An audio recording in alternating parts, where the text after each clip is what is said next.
અરે વાહ ભાવુ વાહ, શું તું સવારની તૈયાર થઈને તું શું બનાવે છે?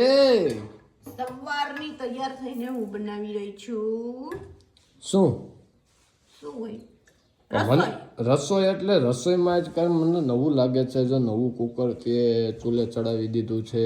નવા લોયામાં લાપસી કરી પેલા, કેમ? પછી નવા કુકરમાં ખીર કરવા માટે ચોખા મૂક્યા, પછી બાપાના ચોખા બનાવ્યા, આંબા બાપાના આપણા. પછી બીજું શું કર્યું? રોટલી બનાવી પડવાળી 5 માતાજીની. તો આ કારણ શું? કારણ કાઈ નથી. તો રાજી ખુશીથી વાહ ભાઈ વાહ. જો બાઈ એમ કીધું. અને મને ખબર નહોતી કે તલવટે હોય તો ખીચડી. 77 માની ખીચડી કરવી પડે. તો આગળ હવે ખીચડી બાકી રહેશે, આગળ કરી નાખીશ. અને બાજુ તલ લઈને આવે છે એટલે એના હું કરીશ તલવટ. વાહ ભાઈ વાહ. પણ આ કઈ ખુશીમાં?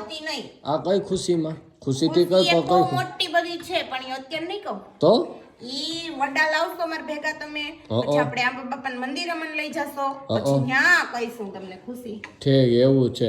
તો બની ઠંડીને તૈયાર થઈ ગઈ તું, પણ મોઢે ગ્લો કેમ હજી કઈ ન થતું? મોઢું હજી રિપેર કરવાનું બાકી છે ગેરેજમાં?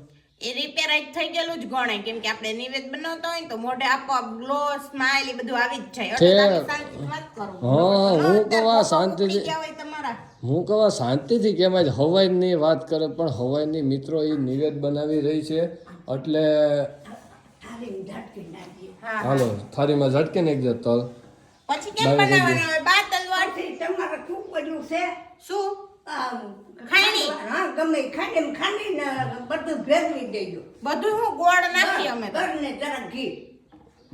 ગોળ ને જરાક ઘી. મને ખબર જ હતી પણ આ તો બાન પૂછીને તો બાન સારું લાગે. જોઈ આગે હું પહેલી વાર તો નિવેદ કરતી નથી. હા એ તો અમને ખબર તો પહેલી વાર. વડીલને એમ થાય કે અમને પૂછ્યું.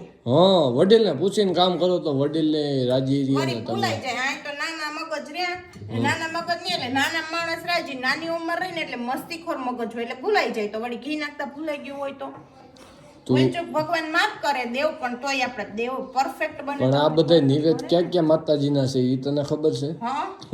જો આંબા બાપાથી આપણે સૌપ્રથમ શરૂઆત કરશું તો બોલી નાખો જય આંબા બાપા. ખીર ખીર. જય આંબા બાપા. જો ખીર વહી ગઈ.